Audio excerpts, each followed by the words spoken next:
also going to do a quick overview of the PC in general. So we'll start from the back here. This is where the power cord goes, that big black cable, and you need this to be on in order for it to actually work. So you plug in the cable, turn this on, and you just basically keep this on. When you're turning off your computer and stuff, this just stays on. This is the actual power button that you use to turn on the computer. And what else? So you got USB and stuff here. So there's HDMI cords here. You actually don't want to use these. You want to use the ones on the graphics card, which are here. So I can even put tape or something over that. But yeah, this is actually what you want to put your display thing. So HDMI is right here, which is probably the most commonly used one. This is the Wi-Fi cable thing. This is the Wi-Fi cable. You're basically going to take these two guys, screw them in all the way into each one, both of them. And then you can put this like, oh, it's magnetic. That's sick. You can put it on top. You can put it somewhere else, somewhere that gives it a, good signal, as long as it's not blocked, kind of like a unicorn. It's actually cool that it sticks to it. That's sick. Yeah. Also Ethernet if you want wired internet. Yeah, more USB. I think the middle one here is the line out. So this is where you put like a speaker or something if you had a speaker. All right, we'll rotate to the front. Also for general airflow things, this is where the graphics card is on this side. You want this to sit, be unobstructed so that the graphics card can breathe. It takes air in here.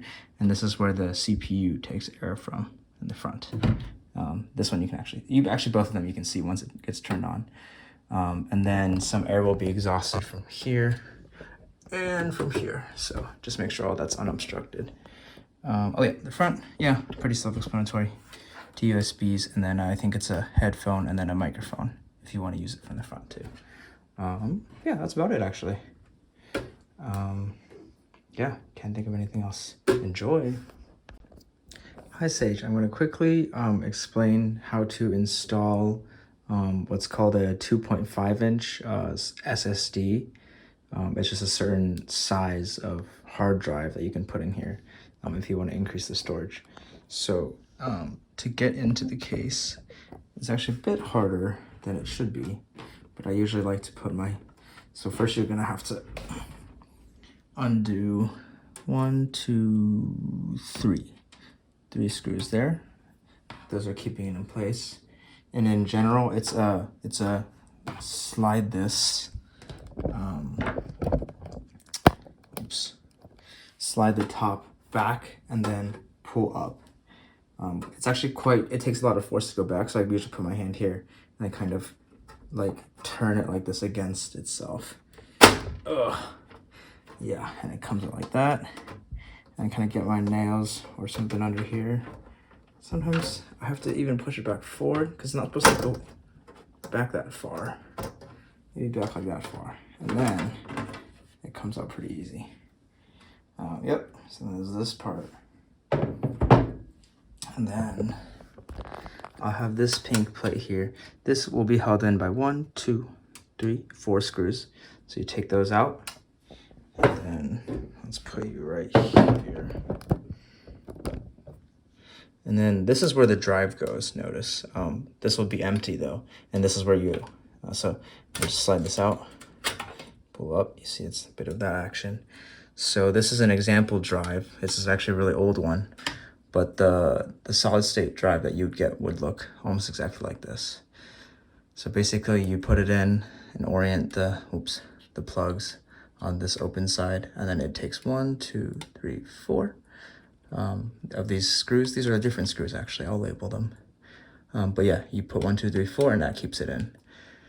And yeah, so you basically take this out, put your drive in, screw it in, take this thing, drop that back in, 1, 2, 3, 4, 3, 4, put those screws back on.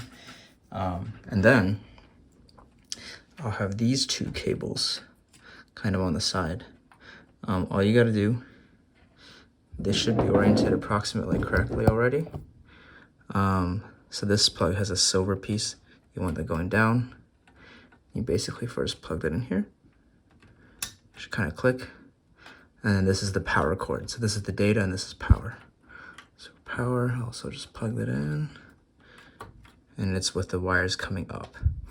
So this part, since the case thing sits pretty close to this, I kind of have to like just make sure that these can actually be pressed pretty flat, which is right now it's fine.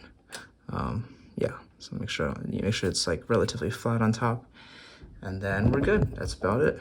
And then I would put back the case, which I will also do. So we'll come right sides. Oops, make sure these cables don't come out. Oops.